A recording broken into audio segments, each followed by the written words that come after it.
Marcel, where are you going with that disc? You are not putting that on again. Marcel, okay, if you press that button, you are in very, very big trouble. Attention. Everybody stop what you're doing. It's time for The Unwritten Rule, a Mizzou sports podcast brought to you by the Believe Network, alongside Payton Haverman and Kenny Van Doren. Here is your host, Jack Knowlton.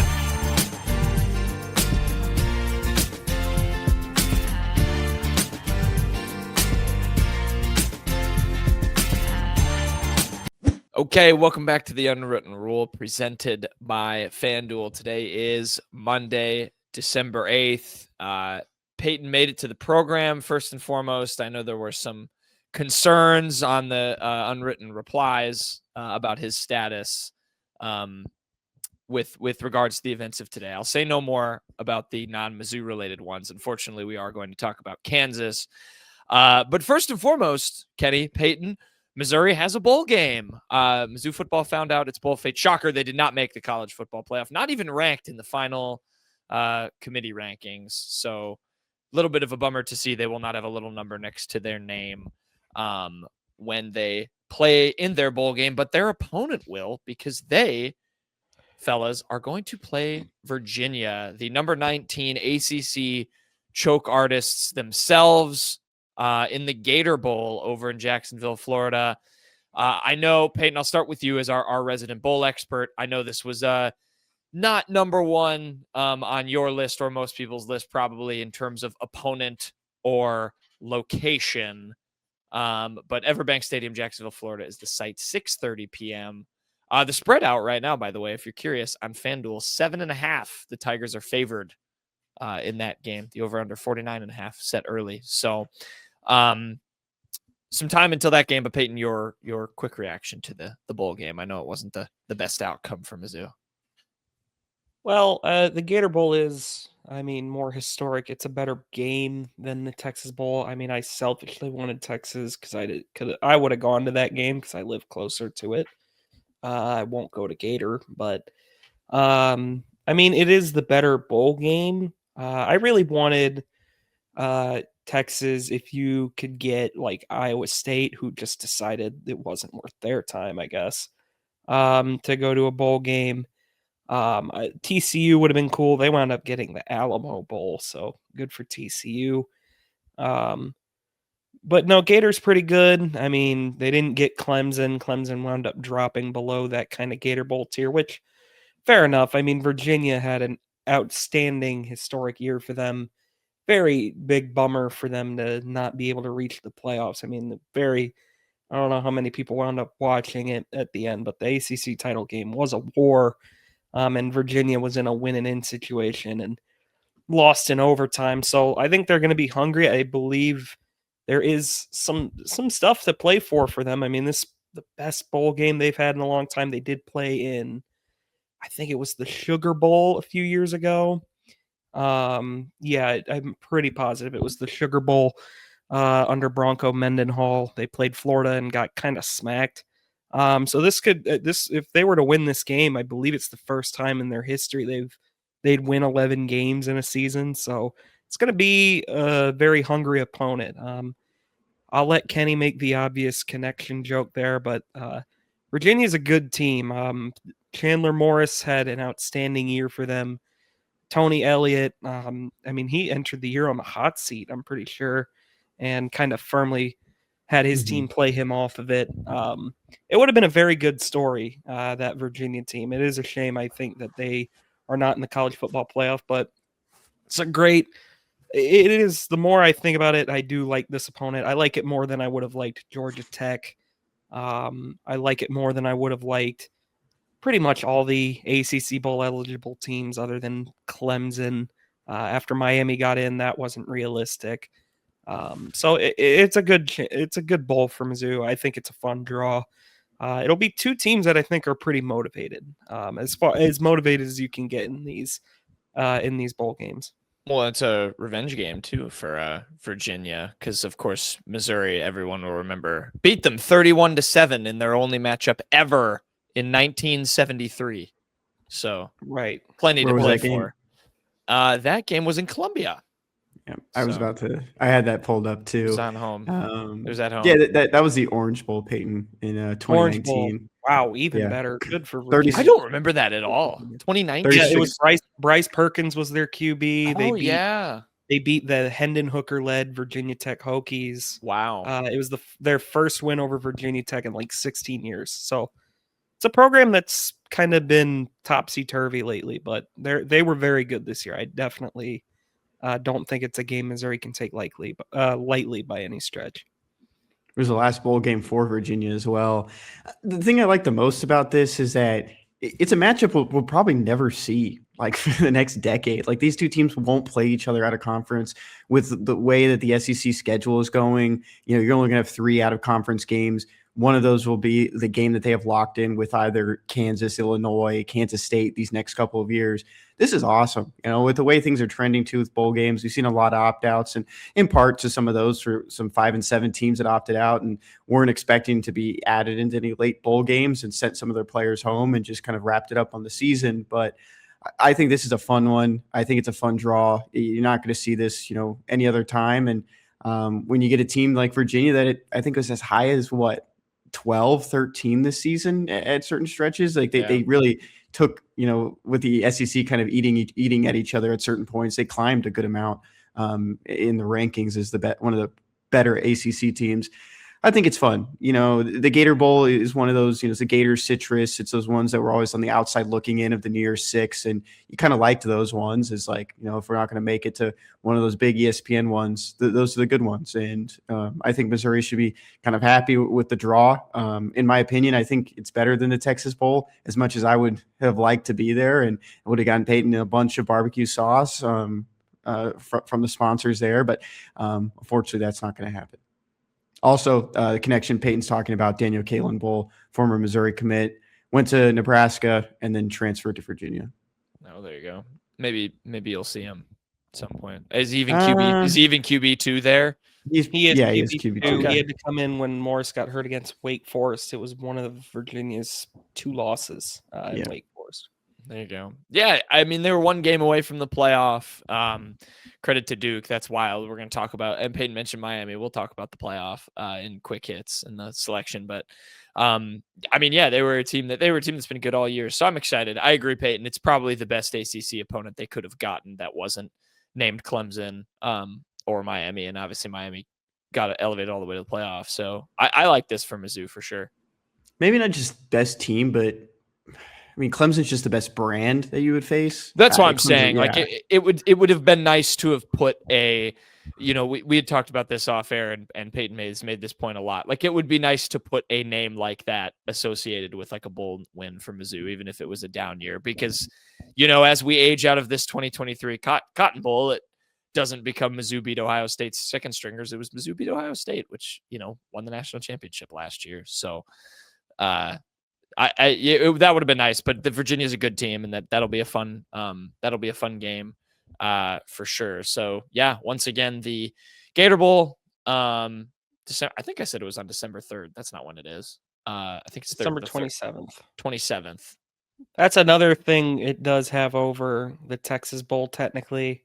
Better time slot, 7:30 p.m. on ABC. More eyes are going to be on it than on the Texas Bowl, so it's definitely a solid draw in a solid enough season for Mizzou. It's not what you want going into the year, but it's definitely not a terrible. I don't believe Mizzou's even ever played in the Gator Bowl, so it's it's a fun little mix up there. We'll get there. It's a good note to end on. Oh, that might be a Ken Sports short. Peyton, start racking your brain of the last bowls Mizzou is in over the past 10 seasons. I'm wondering if it's SEC Bowl related, because I think with this one, it would be, I think that means Mizzou's played in every pool of 6 bowl they have, besides like Duke's, Mayo, and Las Vegas, which alternate, except for Citrus. But Citrus will never happen. We're never going to be that lucky. There you go. Bowl game for Mizzou has decided they'll play Virginia December 27th. All right.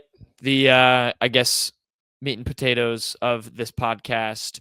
The border war was Sunday, the day we're recording this, yesterday or before for those listening or watching.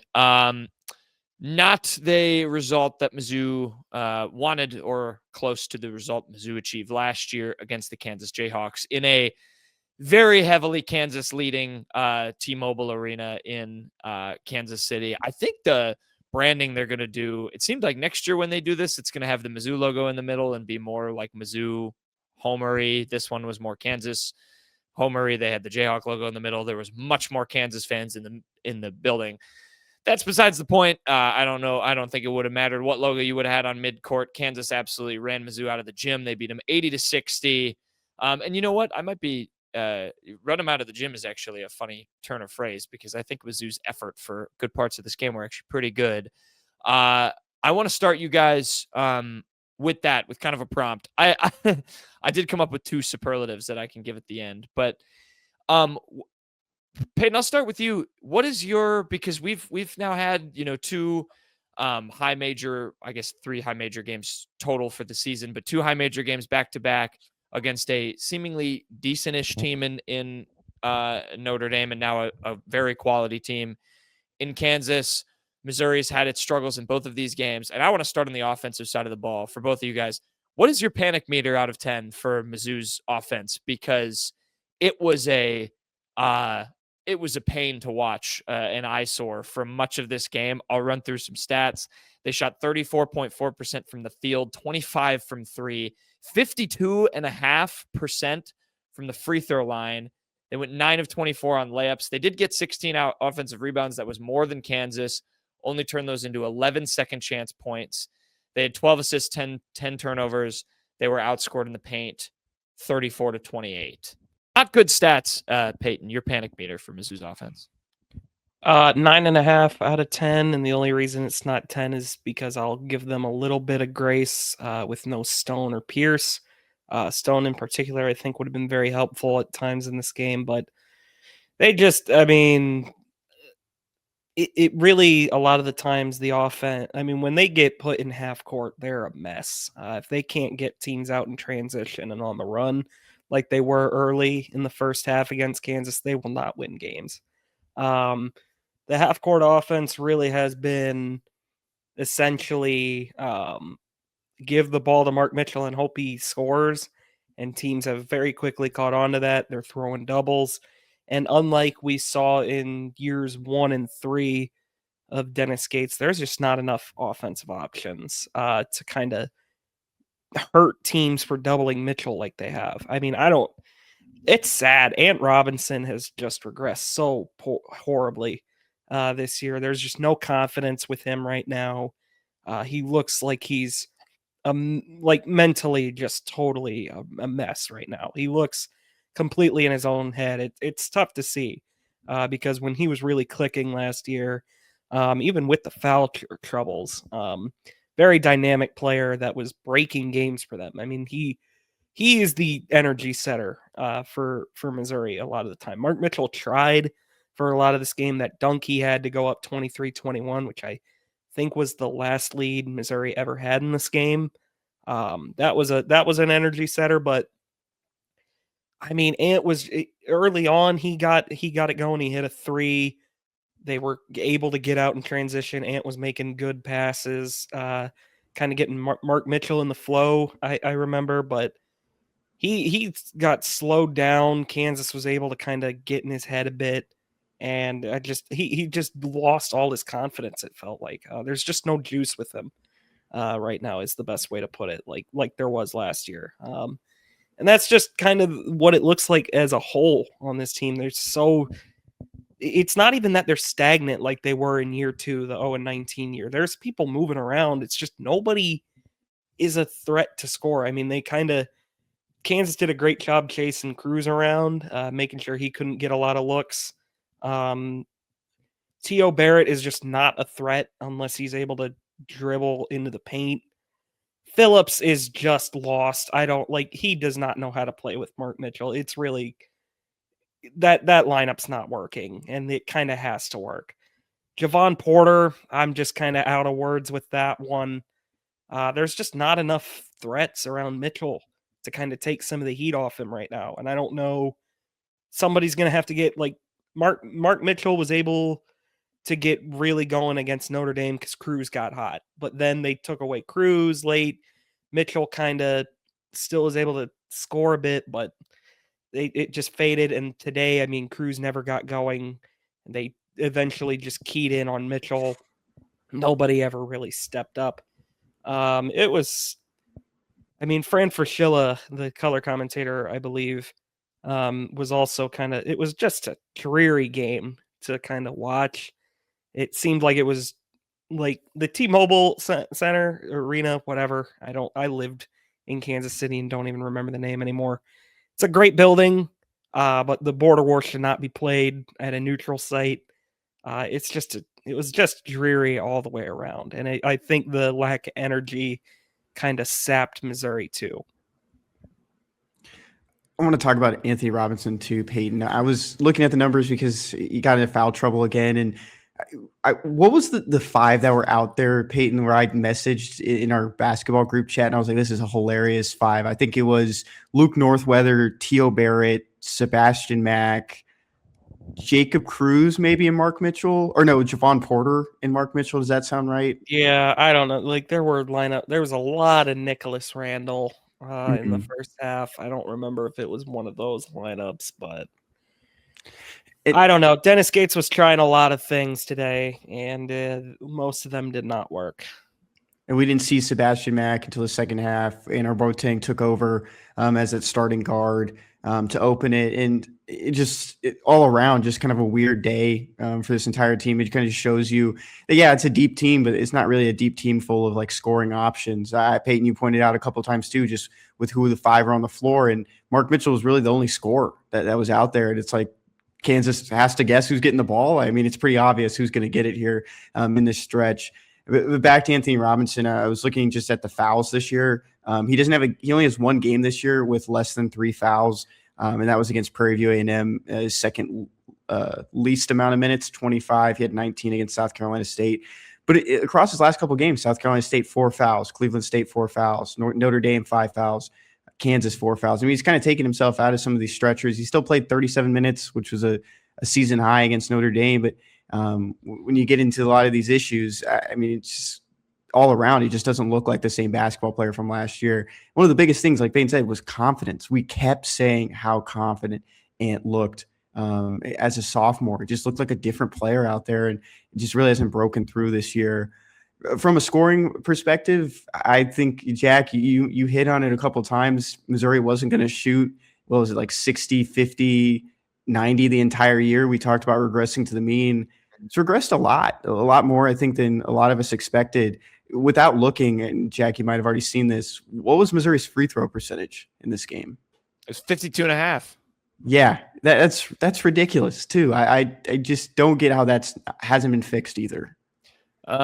It's ridiculous in a game too, where, and you guys pointed out multiple times, I was watching with one of our other friends who, and we were saying it, Missouri was out scrapping Kansas in the first 12 minutes of this game, and it gave them a lead. Like, just that hustle alone was enough. And time after time, I was texting with somebody at the game, just, we can't make a layup, we can't make a free throw. They were going 1 for 2 at the line. It was wasted opportunities. And if this is a team that is not going to get consistent bunch scoring out of anybody besides Mark Mitchell, you cannot do that, not only against Kansas, but against anyone really in this conference coming up, because they're not gonna win games any other way. It doesn't. So you guys notice, I mean, at the start of the game too, the first 2 minutes, I thought it was like this defensive thing. I thought they figured it out. I mean, there was a lot of like close-ins or closeouts on 3-pointers. I mean, Andrew Boateng was in someone's face most of the time, even on like picks. He was just sticking on players. And I thought everything was going to get figured out, but really just kind of fell off once you got to the middle 8. Yeah, Payton pointed it out too. I can let you elaborate on that, Payton, but the energy thing, I think, was prevalent on that side too. And to put it best in Payton's words, coming out of the gate on defense, it was a team in Missouri's defense that was playing like they wanted this rivalry to continue for another 50 years, and a Kansas offense that was playing like we just went to Vegas and played 3 games and don't really care about this, and our star point guard is was sick yesterday and coming back from a Achilles injury. But I don't know Yeah, if you have more on on that. Boateng in particular, I mean, he was on Peterson a lot early. Darren Peterson, of course, made his return for this game. Peterson was interesting because, I mean, he clearly is incredibly talented, but I thought Missouri did an okay job on him. Yeah, can I throw in a thing with that? You Yeah. talked about Fran Fraschilla. With the way he was talking about Peterson, you would have thought he had 30 points in this game. I'm just going to say it. I get he's the star player. He's going to be a top 5 guy. He's very talented. I take nothing away from him. He's been hurt. This is his first game back in however much. But I agree with you, Payton. I thought Missouri did pretty fine against him. There were some other guys that they didn't, but they were talking about a little bit. I was like, all right, but maybe that's just because it's the Kansas and I see red. Well, they did say, like, in the first half, and I thought it put it well, like, they saw a couple flashes. I mean, Peterson had a couple really tough threes. Yeah. But for the most part, I liked how Honor guarded him. The problem was Honor played pretty damn terrible offensively, but so did pretty much everyone, so whatever. But no, like Knowlton said, I mean, they didn't do a good job. And I mean, the second half, Kansas got out on the run immediately. Boy, Missouri stunk it up out of the half in both of their games this week. And it kind of like they just kind of took their hands off the wheel. I mean, Kansas was getting easy looks at the rim the entire like second half. I mean, Badunga had maybe 4 dunks. It felt like Missouri just totally checked out after that run. There was no real care in the world. There was no intensity on the defensive end. It is what it is. I think we kind of have our answer on what kind of Missouri team we've got this year, and I don't think it's a very good one. Kenny, just to contextualize, because you brought up Anthony Robinson again, last 4 games he has shot he has 19 points. He shot 25% from the field, 13% from 3. He has 18 total rebounds and 10 total assists. I was trying to look last year because he's had these kind of cold spells. There was a 6-game stretch last year in the middle of SEC play. He was kind of in single digits and not shooting well. The 3 games right before they lost to Florida in the SEC tournament, he sort of disappeared and then came back with 13. But you're right. Both of you are right. I think in this just feels like a different level of energy, not in a good way from him. And I think it stems to the whole team.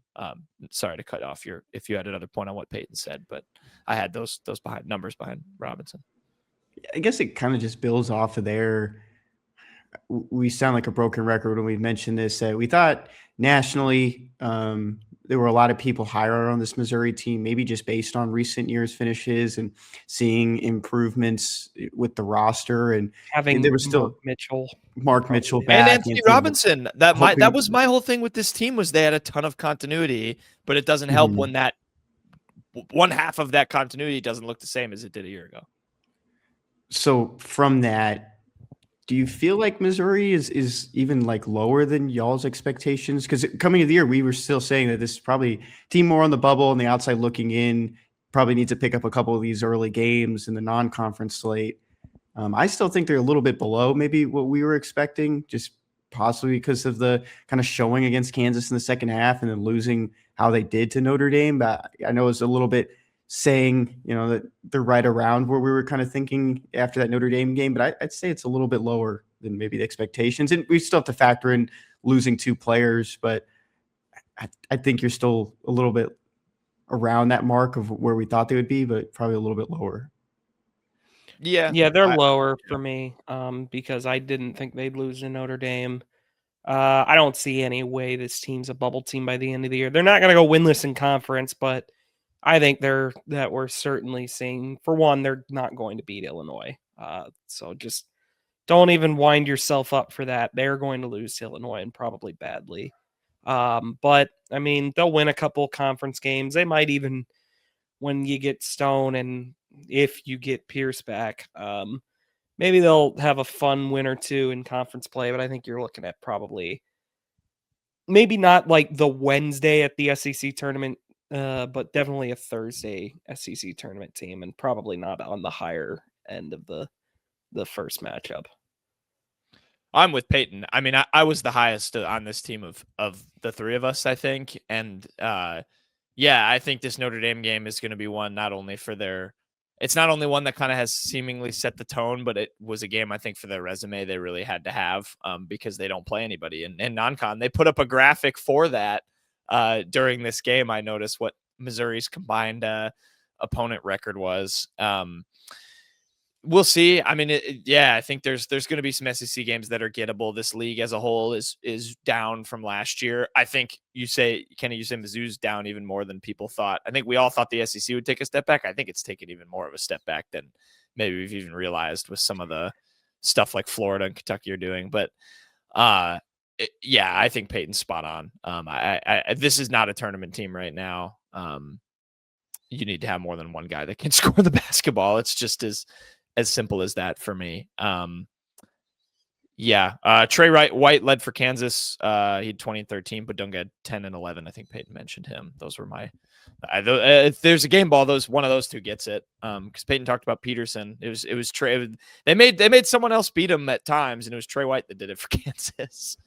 Are you on the stat broadcast? What's the splits and minutes for Peterson? Because he did go into the locker room at one point. He finished with Darren Peterson, 23 minutes for him. So Nobody means first and second. But does have it split? First half, he played 17, and in the second half, 6. Yeah. So, and he scored 12 points. He was leading them in scoring at halftime. And it seemed like every NBA team was represented at this game too. I don't know if you guys saw that. That makes sense. Reporters weren't even posting the actual teams just because it was like every team is here. Yeah, it'd be better to name the teams that weren't there. This was just kind of a soul-sucking game. I think is the best way to describe it. And it's tough because now until that Illinois game, and Peyton mentioned it, I think they're a much better team than Kansas. Illinois is. So yeah, I wouldn't get your hopes up too high for that one, but. You got Alabama State and Bethune to tune up for it. Alabama State's first. They'll play them on December 11th. 2 more Dennis Gates specials coming right up. Awesome. December 11th at 7, SEC Network Plus. Bethune is on actual SEC Network on the 14th, so turn up. Knowlton, actually, I did a little scouting on Alabama State. Like last year in the NCAA tournament? No, hold on. I'm going to pull this back up. So, Illinois has obviously like some really dynamic scorer, Andre Stojakovic, Mm-hmm. Well, I think this as John Anderson guy, he's 6'2", and his Torvik gives him not even a green square for his points above replacement. I think that's a great way to prepare yourself for someone like Andre Stojakovic. I think they're putting themselves in a great position to be ready for games like Illinois.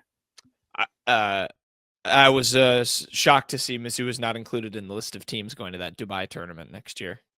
They put that out. They were not on there. Did they? Great. That's maybe a broader conversation, perhaps for a future maybe we'll see them play Loyola Maryland again that week. Santi Aldama. He's doing good for my fantasy basketball team right now in the NBA.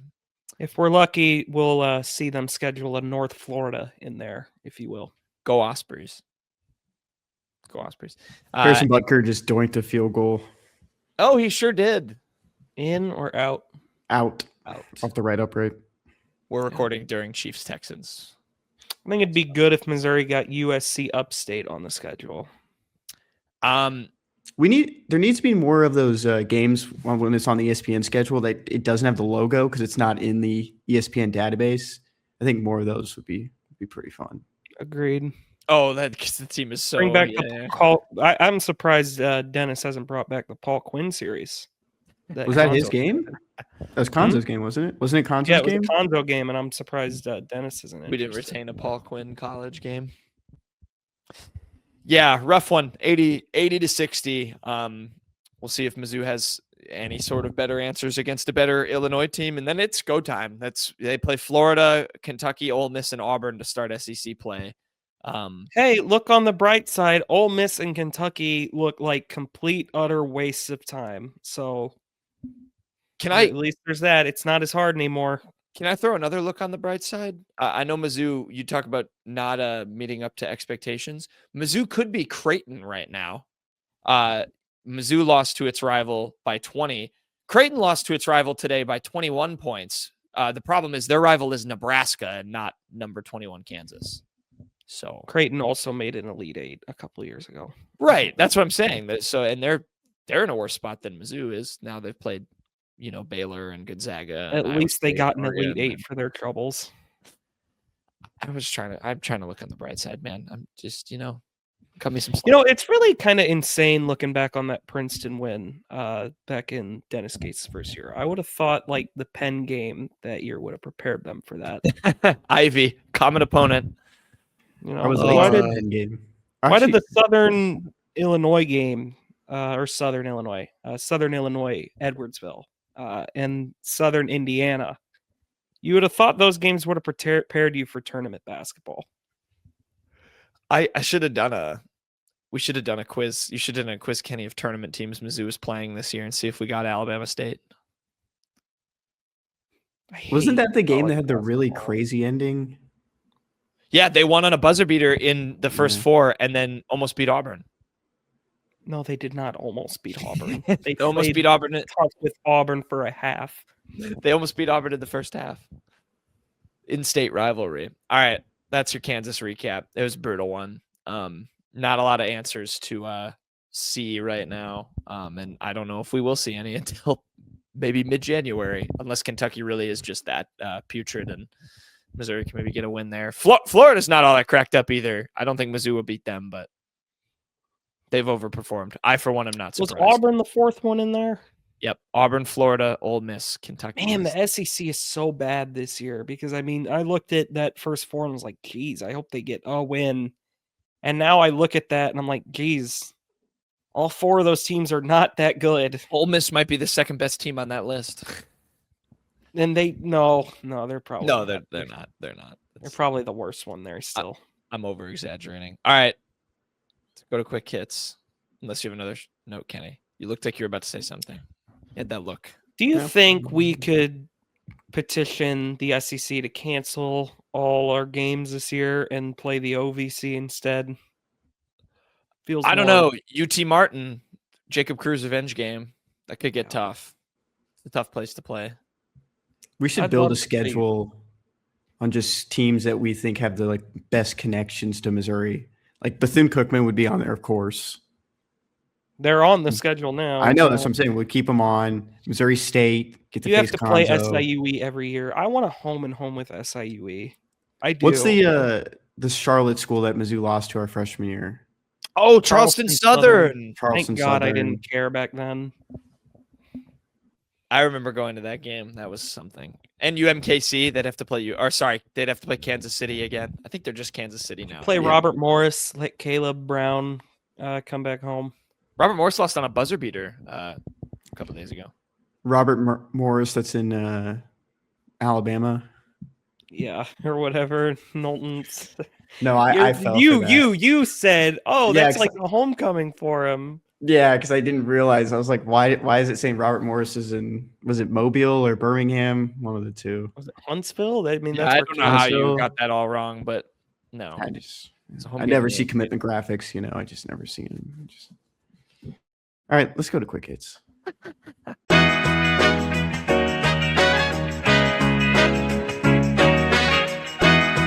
Okay, quick hits time. We'll finish up the show. Kenny, you teased it in the opening segment. Do you have a quiz for us?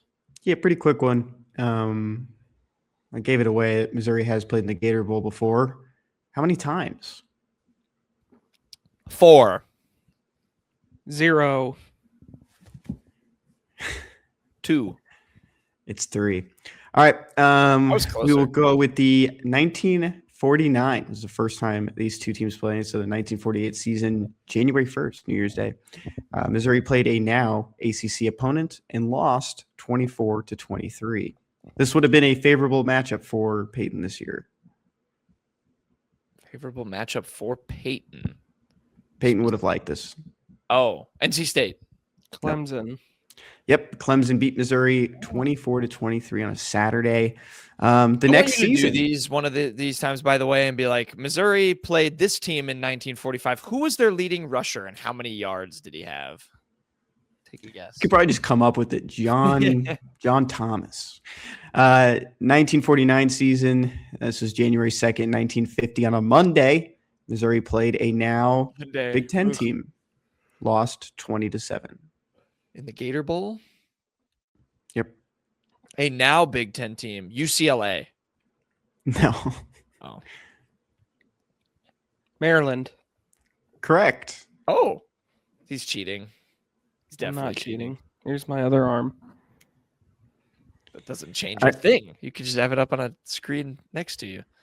And the last time Missouri played in the Gator Bowl was in the 1968 season, December 28th. Missouri won 35-10 against this current SEC team. It was, of course, the Texas A&M Aggies. No. Jesus. Are you even trying? That was a conference game back then. So? You think they were thinking about that in bowl they games? play in a bowl. They wouldn't care about that. I think they would. No, not in 1962 or whatever Kenny said. Let's go with Auburn. Nope. Florida. The Gators Georgia. in the Gator Bowl. No and no. LSU. Nope. Tennessee. Ole Miss. Nope. Nope. Mississippi State. Nope. Alabama. Ding, ding, ding. On your first Oh. guess, you got it. And that is the Gator Bowl history. I Glorious. hate the Gator Bowl already. Ugh. We're like losing Payton slowly as the show goes. He's melting away off the screen. Kenny, what's your tiger? Or whomst is your tiger in the wild? My Tigre in the wild goes to Michael Porter Jr. Right? What? Let's see What do what you I mean, chose, yeah. right? 35 points, 9 rebounds, 5 3-pointers made. He's the first player in Nets franchise history to record 30-plus points, 5-plus rebounds, and 5-plus 3-pointers made in 3 straight games. Are we finally seeing the MPJ that was promised? I mean, he won an NBA title and got like a max extension, didn't he? That's pretty good. Yeah. He's a fine player. He would be a contributor on a championship caliber franchise. They just traded him to the Nets where he could. Why did you have to double check yourself, Kenny? I'm curious about that. No one said anything, and I was wondering if We thought you had more to say. I honestly was wondering if I just opened it up on the tabs and didn't open up my tiger, and this was Jax or Payton. Oh, you thought you pulled up the Okay. wrong thing. Okay. Yeah. That's Because I knew I picked a tiger in the wild, but no super producer Kenny. You did it. You're doing a great job. thank you. Peyton, when are you Does gonna anyone tell know him how that Kobe Brown's Zion Young doing? is on there? Kobe Brown's doing good. I texted you guys that. Kobe Brown's been playing That's good. I'm slightly glad. over Kobe 10 Brown minutes a deserves game it. for Aspiration FC, aka the Clippers. Who is your tiger in the wild, Peyton? My tiger in the wild is going to be one, Zion Young. It'll be him getting an invite to the Senior Bowl. He's the very, very early invite. I haven't seen anybody else accept their invite, but Zion Young will be going to the Senior Bowl. Cool little edit here for Mizzou football with the card pack. That's always fun. It'll definitely be the second bowl game he plays in about a month because he's definitely going to play in the Gator Bowl. Definitely. We'll have to do that like maybe a prediction next show or something of who's not going to play. Nate Johnson and Darius Smith off the edge. Probably. Darius Smith is still fun. I mean, he's still. Oh yeah, definitely. My Tigers in the wild. Missouri women's basketball. They had 2 games last week. We didn't get a chance to mention this on the Friday show because it happened on Thursday. But Missouri got 2 more wins, so it's not all bad in the Mizzou basketball world. 2 wins for the women's team. They beat Cal on a buzzer beater. Shannon Dowell 1.7 on the clock. Was a pretty bad miscommunication on a screen by Cal, and she got basically a free layup for the win. Beat them. So they did win their ACC SEC challenge game, beat Cal 68-67, and then played SIUE Sunday and won 65-56. Did struggle. They were losing 33-24 at half, but came back and sorted things out to win that game. Yeah, I mean, that's a strong win over Cal. I mean, Cal was a tournament team last year. I believe Sharman Smith was someone we discussed like back when Pinchton was let go as someone Missouri could look to replace her with. So definitely a good notch in their belt. Really goes to show what getting some of these strong wins can do for you. Because it's an energizing win. I mean, they've beaten a couple high majors now. Again, I looked on Torvik because Torvik actually has women's basketball rankings, and Missouri, they're only 79 on there. So I don't think we're looking at a tournament run for Missouri or anything, but I think it's a very solid first year so far. Step in the right direction. Yeah, that Troy team, by the way, that everyone kind of panicked about, with like beating Missouri, they're 73 in Torvik, so it's a legit good team. There you go. Some standouts from that game or from those games on Sunday. Jordana Reisma 17-5, 2 steals and a block. Dowell against Cal ended up finishing with 20-6. Grace Slaughter had a double 24-10 against the Golden Bears. So yeah, progress, steps forward for the women's program, which is always good to see. That, gosh, Payton, good throwback to when we were the coaching search rule. That was such a fun time. We need another. Yes. Well, I'm not gonna say we need another coaching search, but if we get another coaching search, we'll be on it. We had that down. One quick shout out: Trevon Bryant, former Missouri player from the early 2000s, is on staff at Cal. Assistant. Sorry they beat you, Trevon. Eternal Mizzou connections. All right, headlines. Kenny. My headline, Jets playoff drought reaches 15 years amid QB turmoil. I guess death, taxes, Tyrod Taylor getting hurt in just kind of a weird way. And he got demoted, but also injured in this game. And Brady Cook came in, and it wasn't the best NFL debut for Brady Cook. It was his second game being on the active roster, but he threw 2 interceptions in this one. And the Jets continue to struggle. Following a 3-10 on the season with a 34-10 loss to the Dolphins, who are somehow 6-7. Yeah, they can make the playoffs still. That's crazy. Brady Cook finished with 14 for 30 for 163 yards. It's going to be a tough week riding Tigers in the NFL. It 2 picks. I said the 2 picks. Oh, okay. I said it earlier. Yeah, I mean, the Dolphins, won. I'm not going to spend too much time on this. The Dolphins are solid. I'm still a Mike McDaniel believer. They have an awesome run game.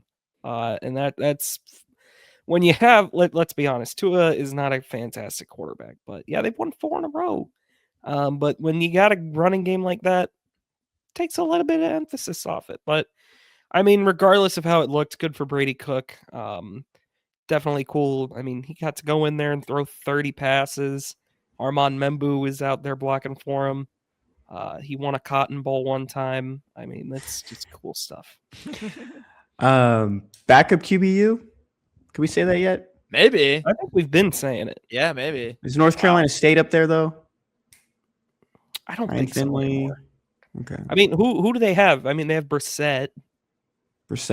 Ryan Finley still in the league? Or not No, Ryan Finley. Sometime. The one who was on the Bengals recently that we talked about. He played at Boise State with Drinkwitz. That's Finley. Okay, Finley. Yeah, he's out of the league. He's out of the league? Okay. Yeah, I mean, Leary doesn't really count, and I don't even know if he's in the league anymore. Glennon is out of the league, so no, I don't think you can say NC State anymore. Well, there is one in New York. An NC State quarterback? Yeah.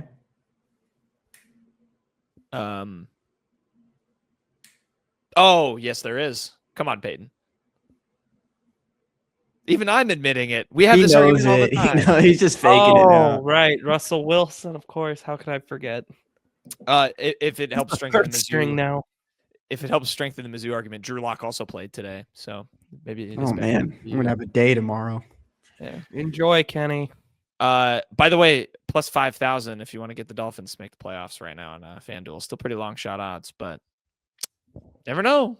AFC is crazy. I was gonna say something about Kenny, a line in the article that you used just had the thing about the Jets, how they have the longest active streak of missing the playoffs, and it just said there was a sentence in there that just said they share it for a few months every year with the Buffalo Sabres. It's just so sad. Those poor franchises. I think the Reds were one of the teams that broke theirs recently this past year. So there's some teams trying to break those streaks. It's tough. I think the last time the Jets made it, they were in the AFC Championship. Yeah, 20. Sounds so it was like 2011, 10, 12, somewhere That in there. range. Early 2010s. What's your headline, Peyton? My headline, and I had picked this with the idea that Missouri was going to play their football team in the Texas Bowl. That didn't happen. So now we're going to talk about this awful college basketball malarkey.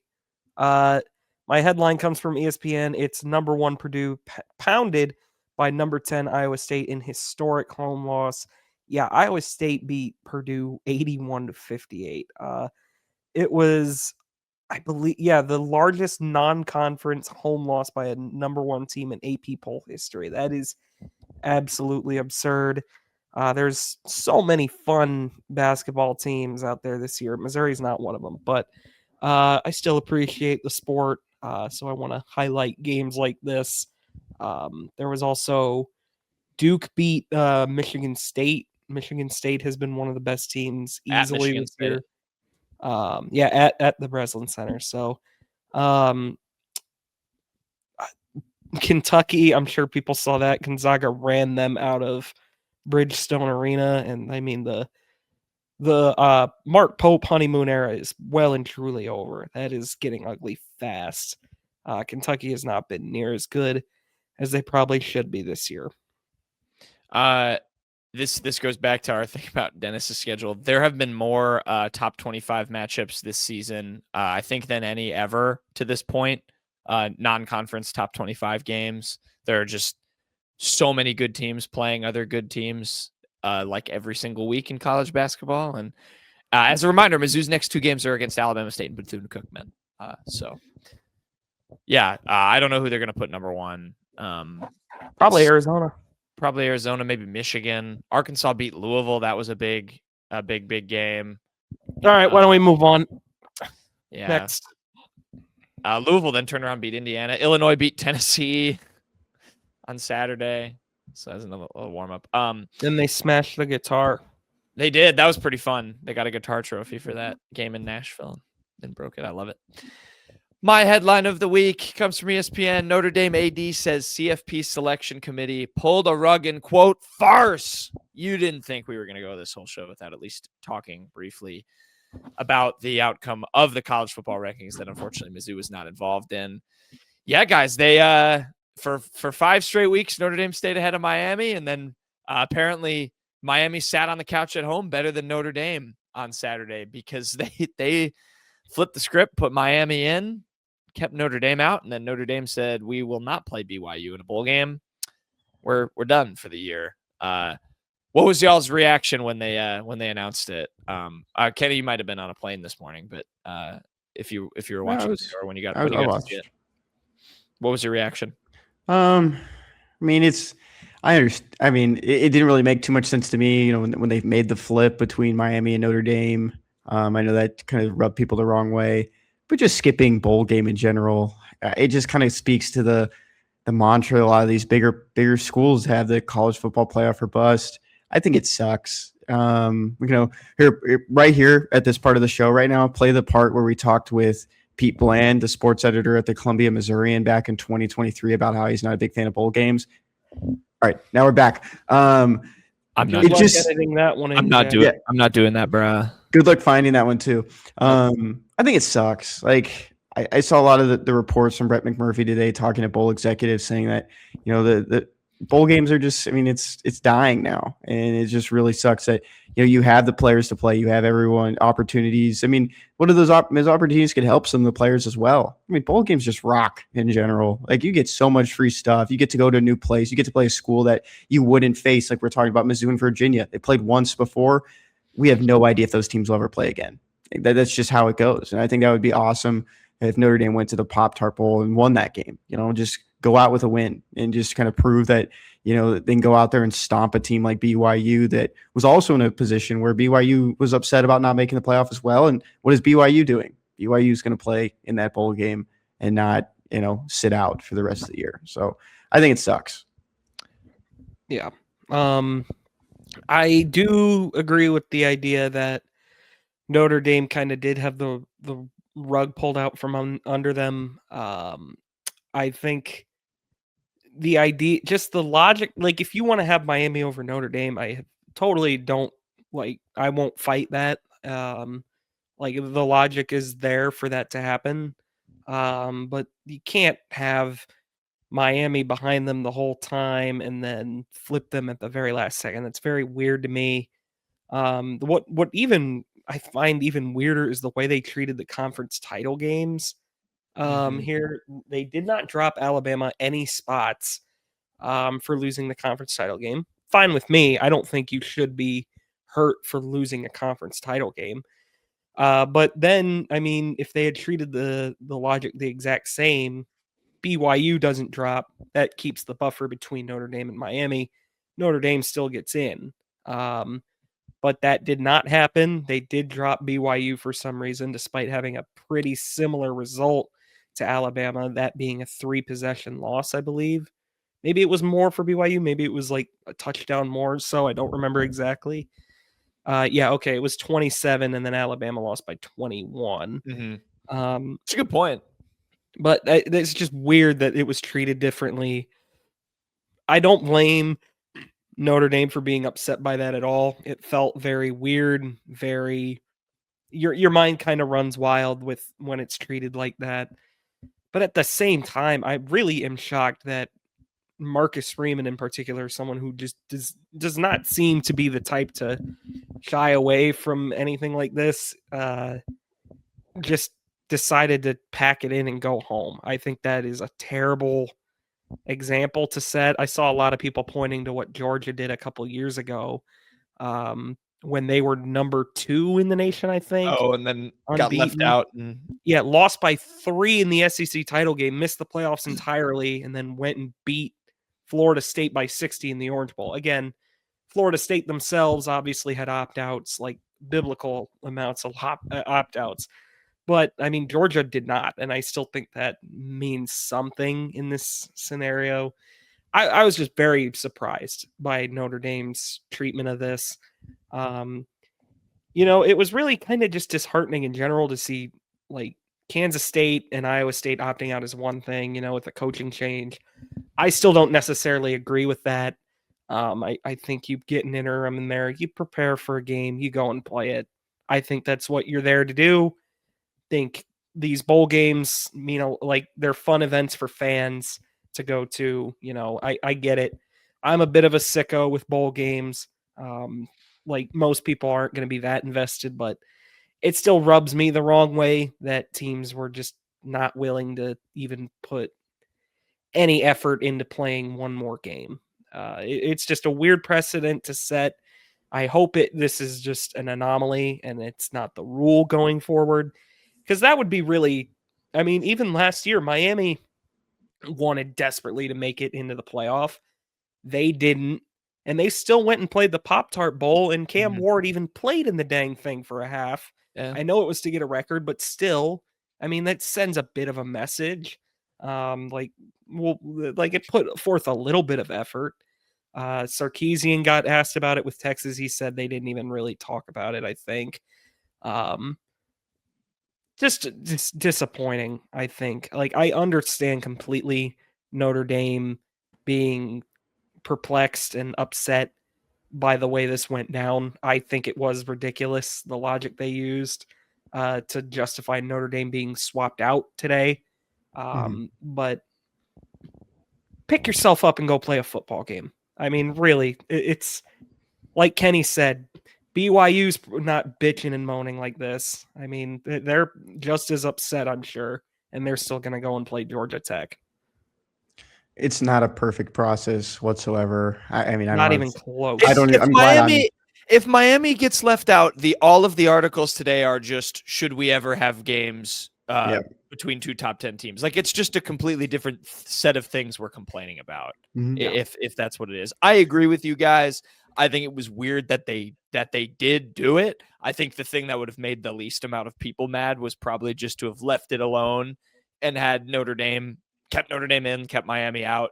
Then you have those complaints, but at least your rankings are consistent. Of course, they didn't do that because it's the playoff committee. But yeah, I think you guys are totally right. I mean, it's just what else? What are you playing for? I mean, you can have draft stocks be boosted in those kinds of games, and yeah, ultimately, it's a big kind of slap in the face to the fans who want this sport to be for them. And as you're right, Payton, if I'm a Notre Dame fan, which I would never be a Notre Dame fan, but if I was a Notre Dame fan, I would want my team to go beat BYU's brains in by 50 and show the CFP committee that they make a mistake or that they made a mistake. Yeah. And look, I totally get Notre Dame kind of wanting to give a middle finger to the committee, to just ESPN and everyone. I totally get fans that are kind of like on board with it. But I don't agree with it. I think it's a horrible example to set. I don't like for lack of a better term, taking your ball and going home. Well, and like, think about who you're pissing off too, or like who you're actually affecting. You're not affecting ESPN. You're not affecting the CFP committee. The playoff's going to go on without you, and it's going to do monster viewing numbers. You're affecting the rest of the world of college football with not doing that. And, so I agree with you. Sorry. Yeah, look again. I think it just at the end of the day is a terrible example to set. I just not getting your way, throwing a fit, and not taking part in it is silly. I get it. Notre Dame's angry. I think they should have been in based off the logic the committee was peddling the last few weeks. But oh well, man. I hated the amount of opt-outs Florida State had a few years ago when they had a chance to kind of prove people wrong. I don't get it. But I'm not in the room, so it is what it is. Yeah. It kind of one of the first things it kind of reminds me too, and also with the Notre Dame like brand of it too. A lot of college, diehards. This just makes people hate you even more. That's just what it is. I feel like there's not many people in the middle of the road like us, Payton, that really don't have a hatred towards Notre Dame, and a lot of older people that didn't even go to Notre Dame are still fans, of course, just with the NBC deals, from whatever the 60s, 70s, 80s, just watching the team growing up. But this does remind me of, I don't know if you guys remember this, but Auburn in 2017, the team went 10-3, won the Iron Bowl and the SEC title game, and got left out as the number 7 team and went on to play UCF still. Still playing that game, that Peach Bowl, but lost 34-27. I was looking at the box score for this game too. Awesome quarterback battle in this one. Do you guys want to guess the quarterbacks for both teams? Say the game again. Auburn, UCF 2017. In the Peach Bowl? Yeah. I believe that's Bo Nix. Is that Bo Nix's freshman? No, year? not 2017. It would be Stidham, right? Yep, Jared Stidham. And then is it Milton? Yep, Mackenzie Milton. I thought that nice. was awesome. I totally forgot about when he was there. I was thinking about Florida State. Yeah, that is a good. I mean, the year later, even the UCF team played an LSU team that had no reason to care about that game because I think I'm trying to find it. I think it was that next year. That was when Joe Burrow got stepped over. Yeah, the Joe Burrow. That's right. The hit that turned Joe Burrow into Joe Burrow. Yeah, it was 12-0 UCF that was still number 8 in the CFP against 9-3 LSU. That was a great game. Yeah, 40-32. It was a 40-32 game. I don't know. It is what it is. To me, it does seem more like an exception rather than the rule. Because you look at the opt-outs. It was Kansas State and Iowa State had coaching changes, very sudden coaching changes. And I know there were a lot of 5-7 teams that had kind of like opted out. That's a different thing because I think Brett McMurphy put it out like most of those teams just figured they weren't getting a bowl game and they kind of sent their kids home already. So it's kind of tough to get everyone back together and start up practices again. I get that. But I don't know. The Notre Dame one irks me. And I do, like Kenny said, like most people are love or hate Notre Dame. I'm more in the middle. I lean towards liking Notre Dame. I like Notre Dame. I think the brand is cool. And plus, I don't know. I was kind of raised a Notre Dame like positive thinker. My dad's a big Notre Dame guy. Whatever. But I definitely Notre was Dame not. positive I thought thinker. this was a tough move. Okay, I'll ask one playoff related question. Give me y'all's favorite game in the first round. So we have Alabama at Oklahoma, Miami at A&M, Tulane at Ole Miss, James Madison at Oregon. They all stink. Miami, Texas A&M by default. Miami. I was going to pull up the bracket, but I'm not going to do it now. Oklahoma, Alabama. It's a nice rematch. I think that's also my favorite game. That one before. Yeah, it's the history, the recent history between those two teams, and Alabama now trying to avenge 2 straight losses to them. That said, Oklahoma is a putrid form of football to watch. Yeah, Alabama favored together for Alabama favored in that game right now, 1.5 points on a FanDuel, so not as much respect. I thought it was a little higher. Huh? I would have guessed it was like 2 or 3. Really? Even though they're on the road. Do you want to guess? Okay, we'll do this. Guess Miami, Texas A&M then for Payton's game. Texas A&M is hosting that, right? So Texas A&M by 5.5. 5.5, yeah. A&M 3.5. Wow.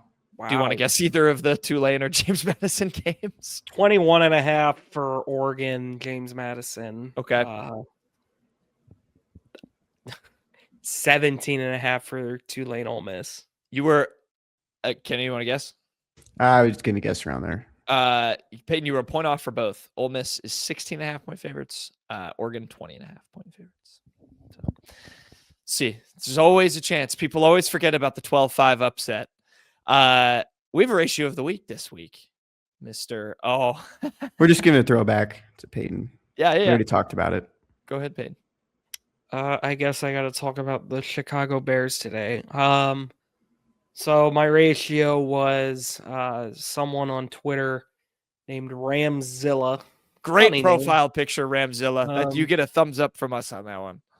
Didn't we talk about this tweet actually? Because I thought we showed this on the show. Or maybe it was off screen.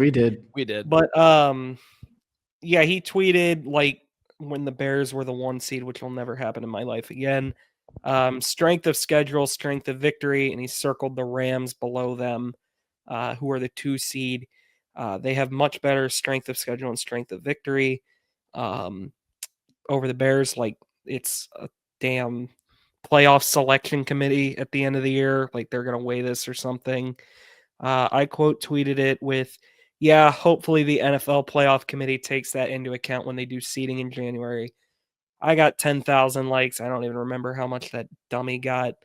Yeah, I mean, that's what it was. I mean, I'm sorry, 2K. Man. Like, they don't do that tiebreaker first. It's conference record first. Sorry. Oh. Kenny's replying to me. Rams for life. We're just doing live Twitter interactions on the show. Someone replied to me, I don't care. Rams wouldn't survive the SEC. Yeah, I mean, that's essentially how that tweet read. What happens if the Rams come up against the Georgia Bulldogs? Exactly. SEC how many SEC titles do the Los Angeles Rams have this year? I almost called them the Saints. Sorry, viewers. Sore subject. Do you want to tell a joke, Payton, to try and... This one comes from our favorite TV series, The Today Show. How much money does a skunk have? A filthy amount. Oh, yeah. Good guess, but no. Smelly amount. $200. No. How much money does a skunk have? Just 1 cent. It's good. Yeah. Shout out Sarah Lemire for the joke. Thank you, Sarah Lemire. All right, we're gonna end this podcast for Peyton's sake. We will be back with I guess some Alabama State talk, and maybe we'll come up with some more pre-bowl game stuff to discuss. So stay tuned. We've been the Unwritten Rule. We will see you next time.